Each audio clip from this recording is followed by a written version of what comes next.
I had leukemia when I was 11.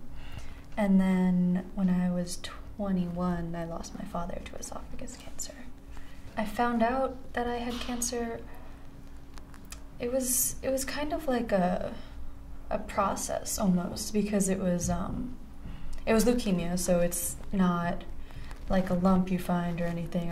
No one knew what was wrong. It was terrifying to find out that I had cancer. It was terrifying in so many different ways, but I think probably the first way it was terrifying was that I didn't know what it was, or I didn't know what it meant, and I didn't know, what it meant for the rest of my life, that I knew I had this really scary disease. And I remember being in the doctor's office with with my oncologist and my mom, and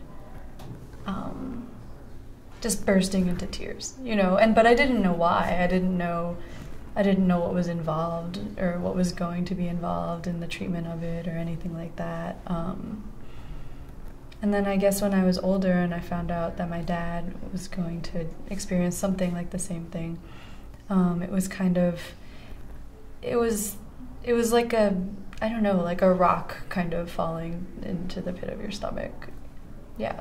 And if maybe I had the words or the understanding when I was younger, I would maybe say it was something like that.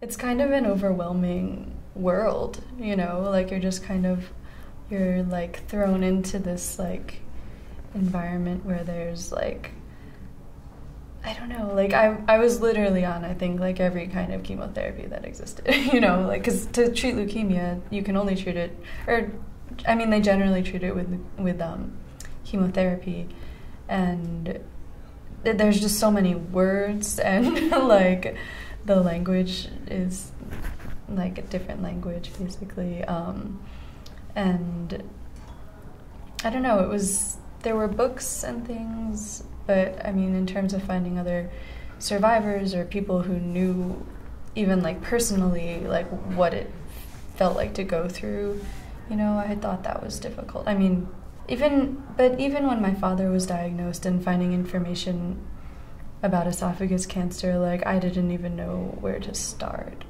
And part of that was that I don't think I wanted to know. I don't think I wanted to find out the survival rates for esophagus cancer. Because I didn't know, and I kind of knew that they weren't very high. So, I don't know. It's not easy finding information.